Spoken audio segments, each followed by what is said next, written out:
Extreme Monsters, Book 1, The Blue Moon Effect, Chapter 2, Doc Drops a Bombshell.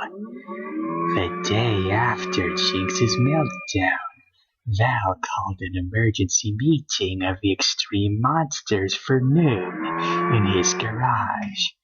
Jinx and Bela lived next door, and Wolf's house was just down the block. Steiner and Mumford, the two newest members of the team, lived farther away, in a neighborhood on the other side of Monstery Valley. They rolled in at around 11, Steiner on his BMX bike and Mumford on his skateboard, bearing special treats for everyone.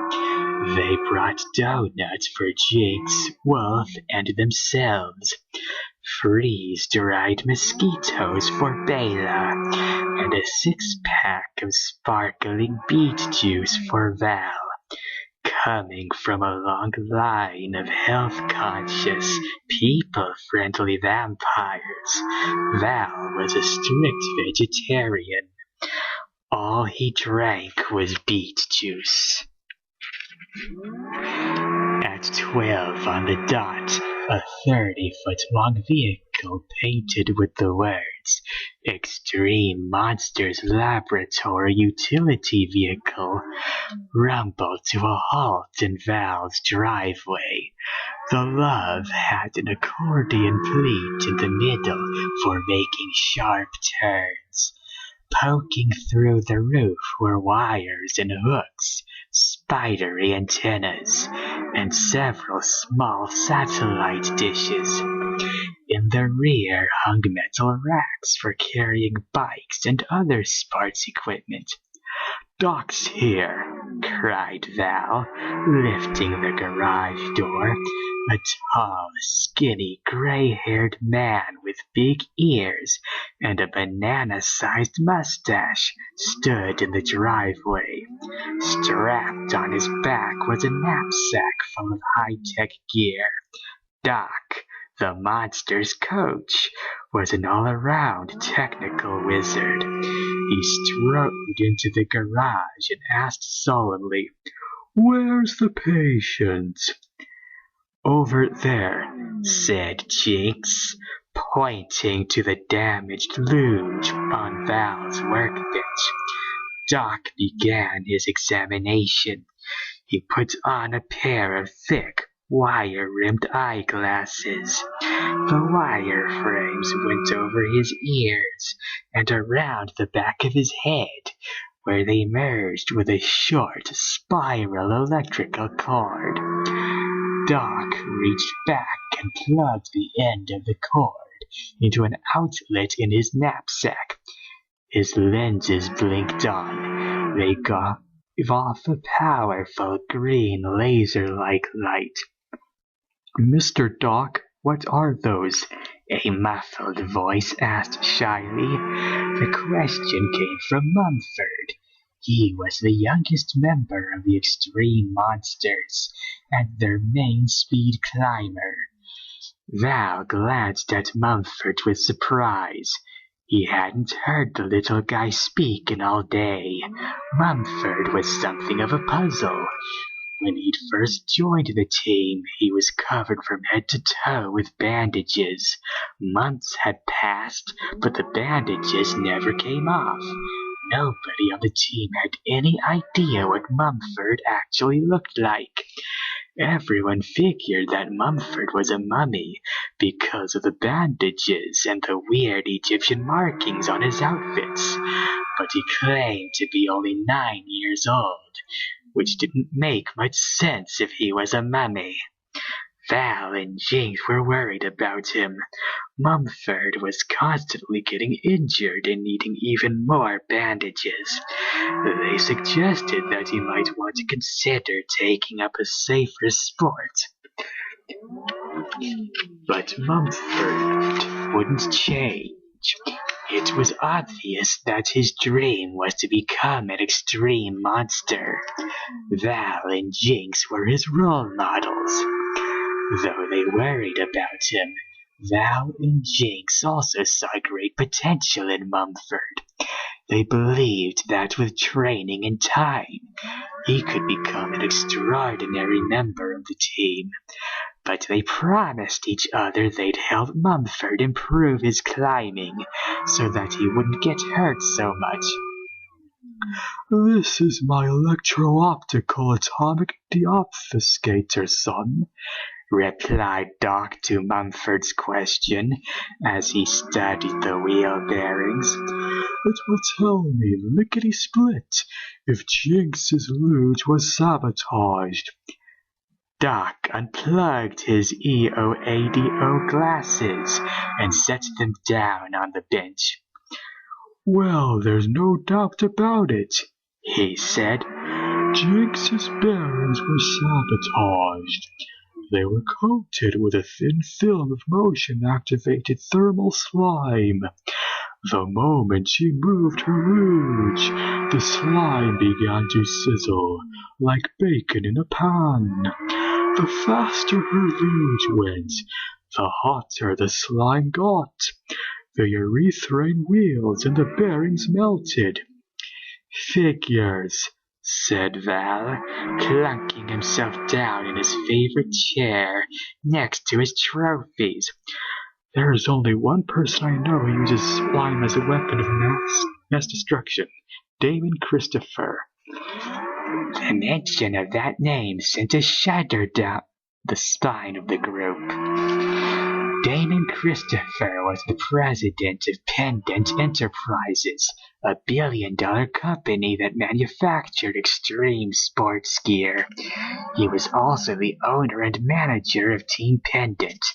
Team Pendant was a highly successful sports club, the top team on the gravity circuit, in which the Extreme Monsters competed. Although Team Pendant had an incredible one-loss record and a lineup of league superstars, the Extreme Monsters had become convinced that many of Pendant's greatest victories had been achieved through cheating. The problem, as the Extreme Monsters saw it, was the team's owner. Damon Christopher had a reputation as one of the wealthiest, greediest, meanest, and slimiest operators around. His goal was to make Pendant the top name in extreme sports, and he was not going to let anyone or anything stand in his way. Not rules and regulations, not standards of fair play, not public opinion, and certainly not his sworn enemies, the Extreme Monsters. Christopher and the Extreme Monsters had a history of unpleasant run-ins. He had held a grudge against Val and his teammates since they had beaten Team Pendant in the Big Sur Extreme Nationals, televised on the satellite Extreme Sports Channel. Damon Christopher had foolishly bragged to the press beforehand that Pendant sports gear would make his athletes unbeatable. Team Pendant's stunning upset at the hands of the Extreme Monsters left him fuming. His anger worsened after he became the butt of a few jokes on the late-night television comedy circuit. During the annual Extreme Dream Team Olympics, Val and Wolf had exposed some of the Christopher gang's dirty tricks. Team Pendant was kicked out of the contest. In interviews with reporters afterward, Damon maintained that he and his team were innocent of any wrongdoing. His athletes had been framed, he said, by jealous opponents. He didn't name names, but made it clear that he felt the Extreme Monsters were to blame. The greatest blow to Damon's ego came a year later, when Doc, who'd been employed as Pendant's chief scientist and genius in residence, had defected to the Extreme Monsters, taking Steiner with him. Steiner had been Team Pendant's bicycle motocross ace, and its fastest rising star until, with the help of Val and the Extreme Monsters, he was able to escape Christopher's clutches. When it became clear that Steiner was an orphan without a home, Doc took him in. With the additions of Doc as coach and the fearless Steiner on BMX, the extreme monster suddenly emerged, in the eyes of many sports fans, as a world-class team. The bitterly resentful Damon Christopher could neither forget nor forgive this loss. "There's one thing I don't get, Doc," Wolf said abruptly. "How was Damon able to slime Jinx's loot in the first place? It was brand new." Doc turned to Jinx. "Where'd you buy it?" "Online at xequipment.com. "There's your answer, Wolf," replied Doc. "David Christopher secretly bought the company a month ago. He must have found out that Jinx was a customer.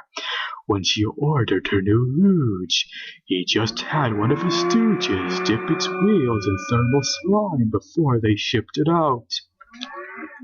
Jinx looked puzzled. "But why?" Doc's expression grew grave. He glanced around the garage. "I think the answer's obvious, my friends. Damon is getting desperate. The popularity of Team Pendant has dipped. Pendant's sales are dropping too. You have shown him up enough times, and he needs a victory badly. A big victory. Ring any bells?"